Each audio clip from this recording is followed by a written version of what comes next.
Assalamualaikum warahmatullahi wabarakatuh. Nama saya Nofira Aulia Rahma. Saya dari kelompok 1. Di sini kelompok saya akan membahas materi bab 5, yaitu proses pembelajaran bahasa. Pengertian proses pembelajaran yaitu suatu proses interaksi antar siswa dengan pengajar dan pembelajaran. Nah, pembelajaran merupakan bentuk bantuan yang diberikan pengajar supaya bisa terjadi proses mendapatkan ilmu pengetahuan, mendapatkan kemahiran, dan pembentukan sikap. Yang dimaksud dengan pemerolehan bahasa atau akuisisi adalah suatu proses yang berlangsung di dalam otak anak-anak ketika dia memperoleh bahasa pertamanya, yaitu bahasa dari sang ibu. Nah, pemerolehan bahasa ini biasanya dibedakan dari pembelajaran bahasanya. Pembelajaran bahasa itu berkaitan dengan proses-proses yang terjadi pada waktu seorang anak mempelajari bahasa kedua sesudah dia memperoleh bahasa pertamanya. Jadi, pemerolehan bahasa itu berkenaan dengan bahasa kedua atau bahasa asing. Ada dua yang terjadi ketika seorang anak sedang memperoleh bahasa pertamanya, yaitu ada proses kompetensi dan proses performansi. Nah, kedua proses ini merupakan dua proses yang berlainan. Proses kompetensi adalah proses penguasaan tata bahasa yang berlangsung secara tidak disadari.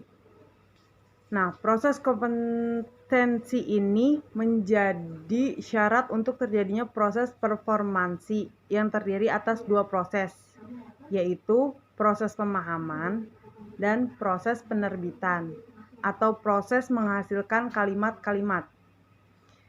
Proses pemahaman melibatkan kemampuan atau kepandaian mengamati ataupun kemampuan mempersepsi kalimat-kalimat yang didengar oleh sang anak.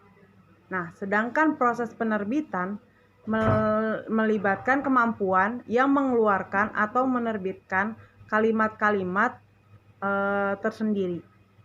Assalamualaikum warahmatullahi wabarakatuh. Perkenalkan, nama saya Zulmansyah. Saya akan melanjutkan presentasi saya dari saudari Novi. Baik, Krasen tahun 1986 mengatakan bahwa pemerolehan atau acquisition bahasa berbeda dengan pembelajaran atau learning bahasa. Perbedaan keduanya barangkali merupakan yang paling fundamental dari semua hipotesis dalam belajar bahasa kedua, yaitu ada 4. Hipotesis masukan, hipotesis monitor, hipotesis urutan ilmiah, dan hipotesis saringan afektif. Kita bahas satu-satu. Hipotesis masukan. Hipotesis ini menjelaskan bahwa pembelajaran B2 dianggap akan terjadi jika hanya siswa mendapatkan informasi atau pengetahuan setingkat lebih tinggi daripada yang telah dikuasainya. Hipotesis ini dirumuskan dengan buka kurung I+1 tutup kurung, dan di mana I artinya adalah sama dengan input, yaitu pengetahuan yang sudah dimiliki siswa atau kompetensi sebelum belajar yang telah dikuasai, seperti itu. Baik, hipotesis ini dirumuskan dengan tadi I+1, dan 1 sama dengan kompetensi setingkat dari sebelumnya. Jika I+2 atau lebih, maka pembelajaran akan sulit terjadi karena siswa akan merasakan kesulitan. Sedangkan jika I+0 atau I-1 dan seterusnya mengindikasikan bahwa pembelajaran dilakukan dengan pengetahuan sebagai input yang sudah bahkan jauh telah dikuasai siswa. Baik, yang kedua ada hipotesis pemantau atau monitor. Di sini mungkin ada yang pernah ragu melakukan praktik B2. Sebelumnya, jika ada yang belum, saya ulang kembali B1 dan B2. B1 itu adalah bahasa pertama, B2 adalah bahasa kedua. Kita contoh ambil B1 itu adalah bahasa Indonesia dan B2 adalah bahasa Arab.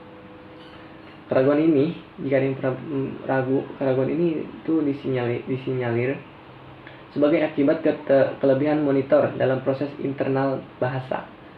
Monitor ini muncul dalam pikiran seseorang saat belajar B2 atau bahasa kedua ya, dan berfungsi sebagai pengedit atau pengoreksi bahasa. Implikasi dalam pembelajaran bahasanya seperti misalkan dalam belajar bahasa Arab, setelah siswa memahami penggunaan isim syarah lil qarib muzakkar atau hadza dan muannats atau hadhihi, maka monitor akan muncul untuk mempertimbangkan bagaimana dan kapan siswa menggunakan hadza dan hadhihi. Hipotesis ini mendapatkan bantahan dari Barry MC Lauk Halin karena dianggap memiliki ketidaktuntasan pemantauan terhadap pemakaian B2. Salah satu kritiknya adalah bahwa monitor jarang dipakai di dalam kondisi normal atau alamiah pemakaian B2. Ya mungkin bisa juga, tapi tergantung mungkin ya.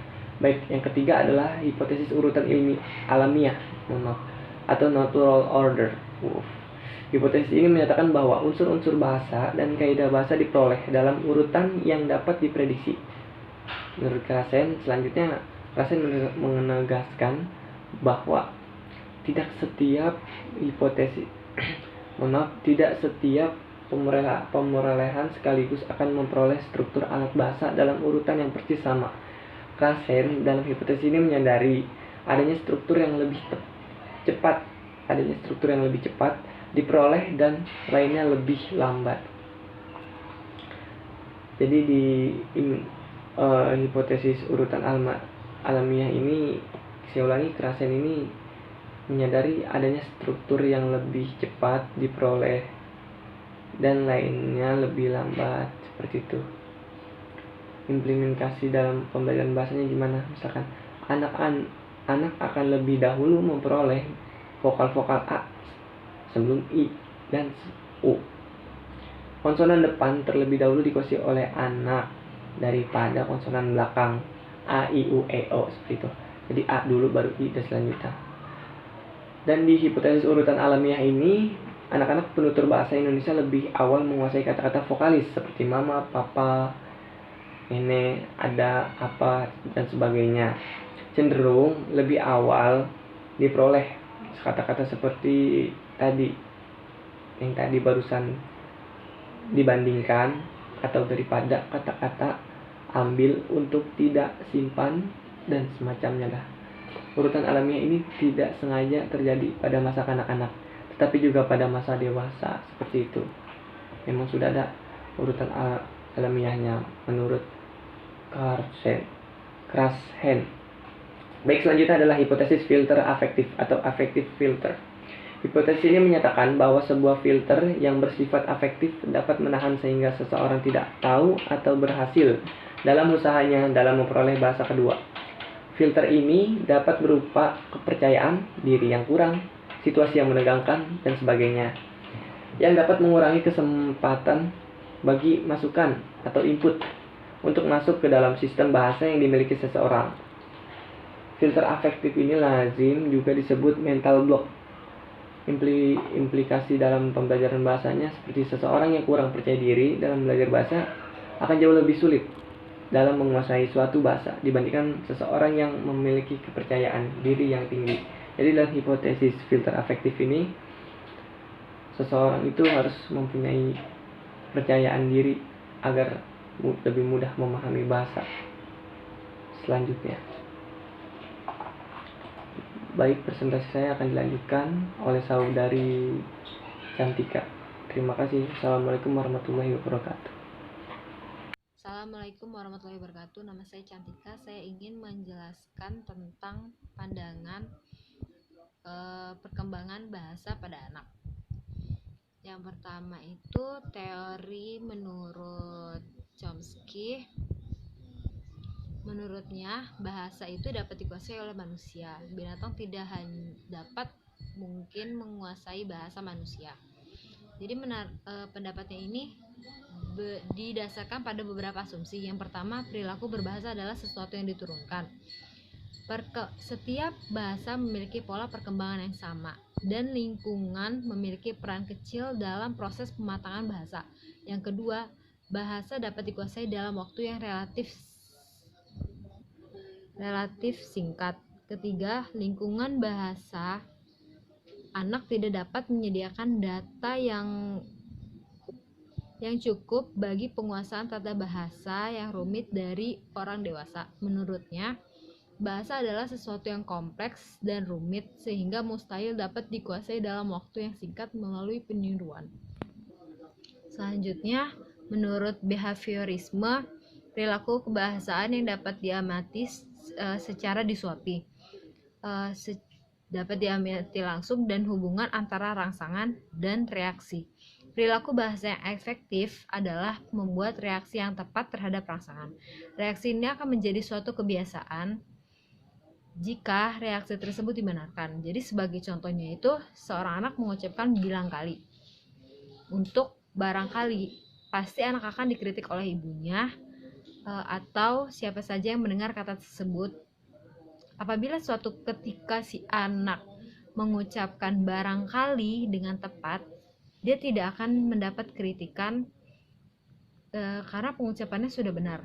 Situasi seperti ini yang dinamakan membuat reaksi yang tepat terhadap rangsangan dan merupakan hal pokok bagi pemerolehan bahasa pertama. Berbeda pula dengan pandangan menurut Jean Piaget. Itu mengatakan bahwa bahasa itu salah satu di antara beberapa kemampuan yang berasal dari kematangan kognitif. Jadi urutan-urutan perkembangan kognitif menentukan urutan perkembangan bahasa. Menurutnya, bahasa distrukturisasikan oleh nalar. Teori ini yang paling utama harus dicapai adalah perkembangan kognitif. Baru pengetahuan dapat keluar dalam bentuk keterampilan berbahasa dari lahir sampai berusia 18 bulan. Bahasa dianggap belum ada. Anak hanya memahami dunia melalui indranya.